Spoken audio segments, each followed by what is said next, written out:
오늘 말씀은 마태복음 15장 12절에서 20절까지의 말씀입니다. 우리 말씀을 한 절씩 교독하시고 마지막 절은 함께 읽도록 하겠습니다. 그때 제자들이 다가와서 예수께 말하였다.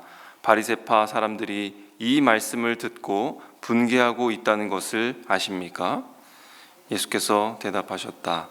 나의 하늘아버지께서는 자기가 심지 않으신 식물은 모두 뽑아 버리실 것이다. 그들을 내버려 두어라. 그들은 눈먼 사람이면서 눈먼 사람을 인도하는 길잡이들이다. 눈먼 사람이 눈먼 사람을 인도하면 둘 다 구덩이에 빠질 것이다. 베드로가 예수께 그 비유를 우리에게 설명해 주십시오 하고 청하니 예수께서 말씀하셨다. 너희도 아직 깨닫지 못하느냐? 입으로 들어가는 것은 무엇이든지 뱃속으로 들어가서 뒤로 나가는 줄 모르느냐? 그러나 입에서 나오는 것들은 마음에서 나오는데 그것들이 사람을 더럽힌다. 마음에서 악한 생각들이 나온다. 곧 살인과 간음과 은행과 도둑질과 거짓 증언과 비방이다. 함께 읽겠습니다. 이런 것들이 사람을 더럽힌다. 그러나 손을 씻지 않고서 먹는 것은 사람을 더럽히지 않는다. 아멘. 제자들이 손을 씻지 않고 빵을 먹은 이 장면으로 인해서 뭔가 이렇게 큰 사고가 난 것 같고 또 그걸 풀어가는 과정이 꽤나 복잡해 보이는 그런 본문입니다. 그런데 또 그럴 만한 것들이 바리새인들과 이 서기관들이 예수님을 파악하기 위해서 예루살렘으로부터 찾아왔고 마침 이 정결에 대한 부분을 범하게 된 것을 보게 되었기 때문이죠. 그래서 지금 예수님과 바리새인들이 충돌하게 되었습니다. 그리고 예수님은 한층 더 나아가서 입으로 들어가는 것이 사람을 더럽게 하는 게 아니다. 입에서 나오는 것이 사람을 더럽게 한다. 이렇게 말씀하시고 나서게 되셨습니다. 그러면서 이 예수님에 대한 이 말씀 그리고 바리새인들이 이 말을 듣게 되면서 분개하고 있는 이 모습을 보게 되면서 제자들이 12절의 말씀처럼 반응하게 된 것이죠. 예수님, 그런 말씀하지 마십시오. 그 말씀이 저 바리새파 사람들 심기를 건드리는 거 아닙니까? 그러실 필요가 있겠습니까? 그렇게 말한 것입니다. 제자들도 바리새인에게 있어서 자기네들의 그 정결법, 장로들로부터 오는 그런 유전과 전통법들이 굉장히 중요하다라는 것을 알았기 때문에 제자들은 예수님의 눈치도 살피면서 그리고 바리새인들의 눈치를 살피며 이야기를 한 것입니다. 바리새인들은 이 정결법, 장로들의 세운 이 전통법이 하나님의 말씀과 다름없다, 동등하다라고 하는 그런 생각들이 가득했는데 예수님은 그거에 대해서 정면으로 부딪히면서 그렇지 않다, 아니다 이렇게 말씀하신 것입니다. 씻지 않은 손으로 먹은 것이 영혼을 더럽게 하는 것이 아니라 마음, 곧 입으로 나오는 것이 그러하다라고 말씀하시면서 그들의 전통을 무시하는 발언, 그들을 부정해 버리게 되는 그런 발언으로 완전히 원수가 되어버린 것이죠. 이런 눈치 섞인 제자들의 말을 이어서 예수님이 또 뭐라고 대답하셨습니까? 그냥 두어라. 하나님이 심지 않은 식물은 모두 뽑아버릴 것이다. 그리고 맹인이 맹인을 인도하는 것과 같다라고 그렇게 이야기합니다. 제자들은 지금 굉장히 심각한 상태인데 벼랑간 예수님의 그 말씀은 무엇이었습니까? 식물이 나오고 뽑는다 그러고 맹인까지 나오는 이 상황에 더 어리둥절했을 것입니다. 그래서 이러한 말씀에 대해 이해하지 못하는 베드로가 무엇이라고 얘기했습니까? 예수님, 그렇게 말씀하신 비유, 그 설명을 좀 해주시면 안 되겠습니까? 예수님이 무엇을 말씀하신 것입니까? 저들이 지금 무슨 말을 하고 어떤 주장을 하든 무엇이든지 심을 수는 있다. 그렇지만 하나님 아버지가 말씀하지 않으셨던 것들, 하나님 아버지께서 심지 않으셨던 모든 것들은 다 뽑힐 것이다. 그렇게 말씀하신 것이죠. 그들의 전통, 그리고 내 말이 저들에게 걸림이 되고 그들의 마음이 불편해하는 것, 그것들 중요하지 않다. 너희들은 단념하고 다시는 그런 생각을 하지 말아라. 왜? 그런 것들은 하나님께서 다 뽑아버리실 것이기 때문에 그런 말씀을 하신 것이죠. 그런데 그들은 그것을 가지고 스스로 아주 훌륭한 종교인이라고 생각하면서 남들을 지도하는 그 위치에 서 있으려고 하는 모습. 하지만 그것조차도 둘 다 구덩이에 빠지게 될 것이다. 그렇게 예수님이 말씀하신 것이죠. 혹시 그 곰돌이 푸라고 하는 걸 아십니까? 노란 곰처럼 생긴 아주 귀여운 곰돌이인데 너무 귀엽게 생겼지만 또 한편으로는 굉장히 엉뚱한 곰입니다. 그 곰이 코끼리를 잡으려고 구덩이를 파놓고 생각에 잠기게 되죠. 어떻게 하면 이 코끼리를 이 구덩이에 유인할 수 있을까? 그래서 그 푸가 마지막으로 결정한 것이 무엇이겠습니까? 무엇을 가지고 이 코끼리가 이 구덩이 안에 들어올 수 있을 거라고 생각하고 결정했을까요? 한번 상상해 보십시오. 곰이 가장 좋아하는 것이 무엇입니까? 꿀입니다. 그 꿀을 그 구덩이 사이에 가득 그 꿀단지 안에 채워놓고 그 안에 놓고 기다리게 되는 것이죠. 그 곰은 자기가 좋아하는 것을 코끼리도 좋아할 것이다. 그런 생각에 구덩이에 놓고 가만히 바라보고 있었습니다. 그런데 좀 참 재밌는 게 이 곰이 그 꿀단지를 한참을 이렇게 바라보다가 꿀이 너무 맛있게 생긴 거 아니겠어요? 그래서 참다가 다가가서는 그 구덩이 안으로 들어가서 그 꿀단지 안에 꿀을 막 먹기 시작합니다. 그리고 이 곰이 먹으면서 생각하는 게 무엇이냐면요. 이 혹시 꿀단지가 정말 다 꿀로 다 채워져 있나? 그걸 내가 확인해 봐야 해 하면서 끝까지 꿀을 퍼먹기 시작합니다. 혹시라도 꿀이 아닌 다른 것이 있으면 코끼리가 오지 않을 수 있으니까 이걸 내가 확인하는 게 중요해 하면서 꿀을 다 떠서 먹어버리게 됩니다. 스스로가 파놓은 그 덫에 스스로가 합리화하면서 변명하면서 끝까지 그 꿀을 다 먹어버리게 되는 것이죠. 예수님이 그렇게 말씀하신 것입니다. 우리의 안목이 그러하다. 자기가 좋다고 생각하는 것들, 그리고 이런 걸 하면은 좋겠다라고 그런 주장했던 것들, 그런 것이 너희들이 말해왔던, 지켜왔던 정결법과 전통법이 그런 것 아니냐. 너희들이 보기에 좋은 것들이고 이렇게 하면 하나님이 좋아하시겠지? 그렇게 했지만 사실은 그런 것들이 너희들에겐 좋은 것이지만은 좋을 수 있다 여길 수 있지만 하나님의 요점에서는 모두 다 빗나간 것들이다. 외적인 규칙만 지키고 원래는 속까지 정결해야 하는 그 하나님의 요청을 무시하는 것은 핵심을 놓친 것 아니냐. 그런 것을 주장하고 그런 것을 가르친다면 결국에는 너와 그리고 너의 가르침을 받는 그 두 사람이 모두 다 구덩이에 빠지는 것과 같다. 그런 말씀을 예수님께서 하신 것입니다. 그러면서 제자에게 이렇게 말하죠. 아니 어떻게 이 말을 무슨 말인지 아직도 모르느냐. 그리고 더 나아가서 또 입으로 들어가면 배로 들어가서 뒤로 버려지는 것을 너희가 다 알지 않느냐. 입에서 나오는 것은 마음에서 나오는 것이니 이것이야말로 사람을 더럽게 하는 것이다. 이 말 속에 담긴 예수님의 의도는 무엇일까요? 어떤 말씀을 하고 싶어 하시는 것일까요? 단순히 말조심을 해야 한다라고 하는 그런 도덕적인, 그런 윤리적인 그런 문제를 바라보시면서 우리가 좋은 말을 해야 된다. 그렇게 가르치시는 것일까요?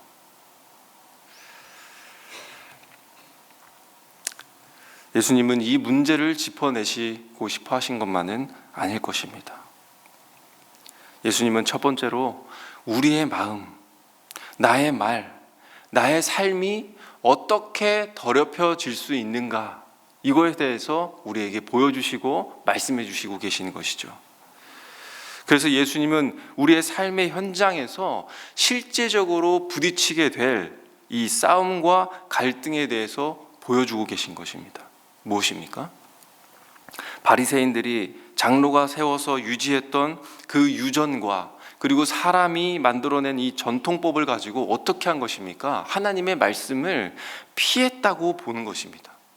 그러면서 우리도 동일하게 마찬가지로 세상적인 지식과 상식과 또 삶의 방법으로 충분히 하나님의 말씀을 피할 수 있는 그 상태에 머무를 수 있다라고 하는 우리의 삶의 모습들을 보여주고 계신 것입니다. 그러니까 이렇게 되는 것이죠. 우리가 살면서 하나님의 말씀과 세상의 방법과 말 그 사이에 우리는 놓여 있고 항상 어느 편이 맞는 말이지? 어느 편에 내가 서야 될까? 그런 갈등을 우리가 날마다 겪는다라는 것입니다. 내가 하나님은 믿지만 꼭 기독교만이, 아니 예수님만이 진리가 아닐 수 있다라는 생각을 우리가 갖게 된다라는 것이죠. 예수님이 물 위를 걸으셨습니다. 그리고 어떤 무엇도 주님을 능가할 수 없다라는 것을 우리가 잘 압니다. 하지만 현실에서는 이 믿음이, 이 사실이 부딪히게 되는 것이죠. 그래서 우리는 성령을 따라서 행하는 것보다는 내 어떤 육체의 소욕으로, 육체의 생각으로 주님 말고 대체할 현실적이고 합리적으로 보이는 그런 세상의 상식과 말들을 따라가는 일들이 우리에게 빈번히 일어난다 라는 사실을 보여주는 것입니다. 예수님은 이런 것들이 사람을 더럽힌다고 말씀하셨죠. 왜 그런 것입니까? 우리가 하나님의 말씀을 따르지 못하게 되고 성령을 따르지 못하도록 하기 때문에 우리가 본래 하고자 하는 걸 방해하는 이런 것들이 결국에는 거룩하신 주님을 닮아가지 못하도록 만들기 때문에 바로 더럽혀진다라고 그렇게 말씀하신 것입니다. 두 번째, 예수님은 말씀하신 것이 무엇입니까? 바리새인들에게 하신 말씀을 생각해 보면 이런 것입니다. 나 역시 바리새인들의 마음과 같은지, 어떠한지, 내 마음이 어떠한지 한번 점검해 보라라는 것이죠. 나는 무엇을 기준으로 살아가고 있는가? 그것을 보라는 것입니다. 그것을 우리가 어떻게 볼 수 있습니까? 마음을 통해 볼 수 있다, 알 수 있다라는 것입니다. 예수님은 그 말씀을 하시면서, 이 마음에 대한 말씀을 하시면서 동시에 악한 생각과 입에 대해서 연결하여서 말씀합니다. 그래서 마음과 생각은 같이 가는 것이고 그것은 반드시 입으로 나온다. 그래서 입을 통해서 나오는 것을 보게 되면 내 속에 무엇이 들어있는지 보이게 되는 것이고, 내 그 속에는 세상의 것이 있으면 세상의 것이 나오고 하나님이 있으면 하나님의 것이 나올 것이다 라는 그 말씀을 해주신 것이죠. 그래서 우리의 마음속에 나오는 것을 보며 또 내가 무언가를 결정할 때에 감사, 불평 이런 말들을 스스로 돌아가 보게 될 때에 내가 하나님의 말씀에 앞서는가, 아니면 하나님의 말씀보다는 불평, 세상의 전통이 앞서게 되는 것인가, 그것들을 바라보라는 것입니다. 바리새인들은 어땠습니까? 자기들의 전통에 묶여버려서 하나님의 말씀을 버려버렸다. 그러면 너희에게는 어떠하느냐? 오늘날 우리에게는 무엇에 묶여 있는지, 내가 하나님의 말씀에 묶여 있는지 아니면 세상의 지식과 방법과 그 전통에 묶여 있는지 그 마음을 점검해 보라라는 것이죠. 예수님은 제자들을 바라보면서 너희가 생각해 봐라. 하나님을 믿고 하나님의 말씀이 자기의 기준이 된다면 정말로 그들이 장로의 전통에 대해서, 그 정결법에 대해서 이야기할 수 있겠느냐? 무엇이냐? 그들의 입에서 나온 것들, 그들은 이미 자기의 기준으로, 그들의 것으로, 그들의 생각으로 가득 차 있다. 그렇게 말씀하고 계시죠. 마찬가지로 우리의 기준도 마음으로, 입에서 나오는 것으로 알 수 있다는 것입니다. 마음은 단순하게 마음이 아니라 속에 있는 모든 것을 상징하는 것이기 때문에, 그 마음은 속사람과 동일한 것이기 때문에 그런 것입니다. 예수님은 오늘 본문을 통해서 무엇을 말씀하시려 하시는 것일까요? 우리의 마음 속에 하나님을 닮아가고자 하는 그 마음이 있느냐? 하나님을 닮으려는 마음이 있는가? 그 마음을 가질 수 있도록 우리를 인도해 주고 계신다는 것입니다. 우리의 삶의 마음에 하나님이 계시는지, 여호와를 경외하는 것이 지혜의 근본이라고 하는 그 고백이 우리 안에 있는지, 그리고 맹인을 따라가지 말고 주님을 따라가라 라는 그 말씀을 우리에게 전해주고 계시는 것입니다. 우리의 삶의 모습 속에 우리의 생각들은 남들이 다 하는 일인데 그냥 나도 그렇게 하지 뭐, 나도 그렇게 그냥 똑같이 살지 뭐, 세상에 빗대어 나를 합리화하면서 나는 하나님의 말씀대로는 살지 못하겠습니다. 그런 것이 아니라 하나님의 말씀이 내 인생의 전부가 됩니다. 하나님의 말씀이 내 삶의 진리가 됩니다. 나는 여전히 하나님의 말씀대로 살고 싶지만 내가 연약함으로 그렇게 하지 못합니다. 그래도 하나님, 내가 맹인을 따라 살아가지 아니하도록, 주님을 따라가 살아갈 수 있도록 하나님 도와주십시오. 이 말과 이 마음과 이 고백으로 살아가는 그런 삶, 이 신앙의 싸움에서 지지 않도록 예수님께서 우리를 견인해 가고 계신다라는 것입니다. 주님을 닮아가려는 이 마음, 주님을 닮아가려는 이 싸움, 그것이 우리가 더럽혀지지 아니하는 방법이며 우리가 거룩하게 살아가는 일이며 우리 본래의 삶이라는 것을 예수님께서는 말씀해 주시는 것입니다. 성도님들, 오늘 이 말씀을 가지고 기도하실 때에 세상의 순리가 그렇기 때문에 내가 어쩔 수 없이 그렇게 사는 것입니다 라고 하는 그 고백을 멀리할 수 있도록 도와주십시오, 주님.